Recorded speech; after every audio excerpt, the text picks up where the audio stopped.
Christmas night on BBC One brings out a bit of the unexpected from Dorian. I know. You're lost for words.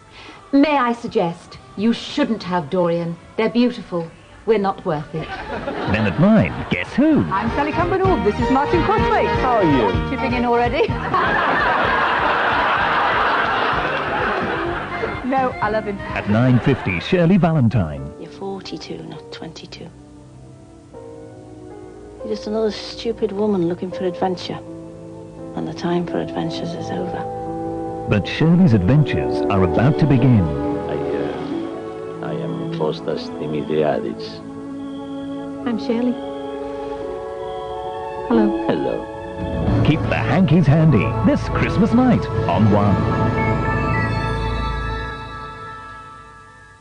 My name is Julius, and I'm your twin brother. Oh, obviously. The moment I sat down, I thought I was looking into a mirror.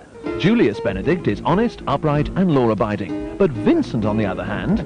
Never sleep with that man, never loan him money, and never believe a word he tells you. Still, they do have one thing in common. She's our mother, is the thing. We are her sons. Twin sons. Arnold Schwarzenegger and Danny DeVito star in the movie premiere Twins, Monday at 7 o'clock on BBC One.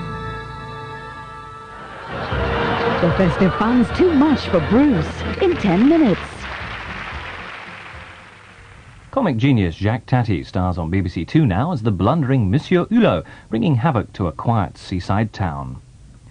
You're watching BBC One. Now, the early evening news with Chris Lowe. It's 5:10.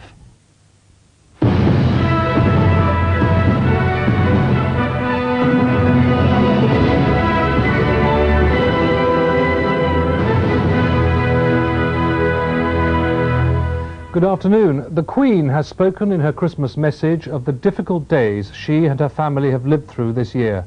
She said there was no magic formula to transform sorrow into happiness, but she was deeply touched by all the sympathy and understanding she had received during what she called this sombre year. It was a depleted family group at church at Sandringham this morning. For the first time, Prince William and Prince Harry were without their mother on Christmas Day. She was more than 50 miles away at her brother's home in Northamptonshire. Her absence and that of the Duchess of York were the clearest signals of the divisions that have made this the most traumatic year of the Queen's long reign. A reminder of a recent happy royal occasion was the presence of the Princess Royal and her husband of less than 2 weeks, Commander Timothy Lawrence. The Queen's Christmas broadcast was recorded at Sandringham House for the first time in 40 years. It was itself controversial when it was leaked to the Sun newspaper, and in it she does acknowledge her family problems. Like many other families, we have lived through some difficult days this year. The prayers, understanding and sympathy given to us by so many of you, in good times and bad, have lent us great support and encouragement. It has touched me deeply that much of this has come from those of you who have troubles of your own. As some of you may have heard me observe, it has indeed been a sombre year. The Queen paid tribute to service personnel trying to keep peace abroad and to aid workers endeavouring to bring food to the weak and innocent. Christmas, she said, was a good time to focus on the problems of others. 1993 will certainly bring new challenges. But let us resolve to meet it with fresh hope in our hearts. There is no magic formula that will transform sorrow into happiness, intolerance into compassion, or war into peace. The Queen recalled Christmases at Sandringham as a grandchild and said the continuity represented by her own grandchildren's presence there had been a great source of comfort in a world of change, tension and violence. The Archbishop of Canterbury, Dr. George Carey, warned about the dangers of materialism in his Christmas Day sermon at Canterbury Cathedral. He said Britain risked degenerating into what he called a meanness of spirit. He also referred to rifts over the ordination of women, promising that the church would remain a home open to all. The Israeli government has rejected an appeal from the International Red Cross to allow it to take relief supplies to more than 400 Palestinians deported to the Lebanon last week. The Palestinians are camped just outside the Israeli-controlled security zone in southern Lebanon. The Palestinians trapped in South Lebanon are enduring ever-worsening conditions. Their food is running out, they have no fresh water, and perched in the bleakest of terrain, they are very cold. Israel was going to make no decision about letting aid through until the regular cabinet meeting on Sunday. But some ministers, unhappy with that delay, forced a special cabinet session this afternoon. It was a close vote, but Israel's unyielding Prime Minister, Mr. Rabin, won the day.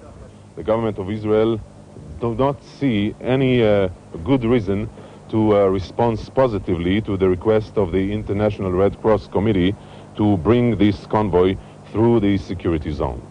The Cabinet's main concern was to avoid being involved in the fate of the deportees, but left-wing ministers called the decision a mistake. One said, "We could have demonstrated our magnanimity." On the streets of the occupied territories, there have been more clashes today. Israelis and Palestinians as far away as ever from understanding, tolerance or peace. Justin Webb, BBC News, Jerusalem. A man has been charged with the murder of a 99-year-old woman who died after being attacked in an old people's home. Sarah Burke was found seriously injured at the home in Redruth, Cornwall last Sunday. She'd been kicked and punched unconscious and died later of shock. The man, who is 21, will appear before magistrates tomorrow. A 21-year-old woman was killed and 9 other people injured when a car ploughed into a group of people leaving a Christmas party at Keynsham Rugby Club near Bristol. 3 of the injured are in a critical condition. The police say the driver failed a breath test. The former secretary of the Football Association, Ted Croker, has died at the age of 68. He held the post for 16 years, taking over in 1973 at a time of rising hooliganism and falling attendances, and was credited with developing sponsorship. In his Christmas message, Pope John Paul has condemned what he called the planned and inhuman violence taking place in Bosnia. There, the population and the UN forces have been trying to celebrate Christmas despite the constant threat posed by the war. 18 British lorry drivers carrying supplies for Sarajevo. Gary Madison, like many of the others, comes from Suffolk. It's definitely not a safe way to spend Christmas. His cab has two-way radio, but it isn't armoured, and there are some very hostile people around. We can't take the normal route along the top road due to the problem of the snipers at the far end. Yet even on this route, a sniper hit the UN escort vehicle, though no one was hurt. Gary Madison was bringing in a load of flour for the only bakery in Sarajevo to be in operation still. It's a job with a sense of achievement, if you like. Feel like you do some good for once in your life. It gives a bit of good job satisfaction, yes. This convoy has brought in 150 tons of flour. To provide everyone in Sarajevo with bread for a day requires 100 tons.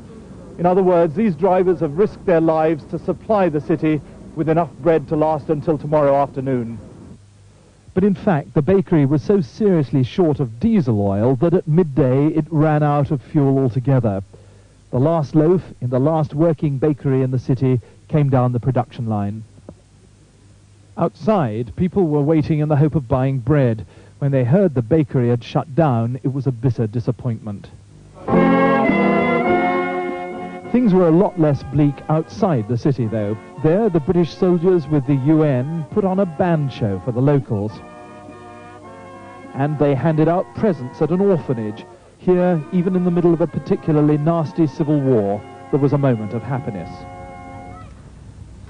That's it. Have a nice evening. The main news tonight is at 10 to 9.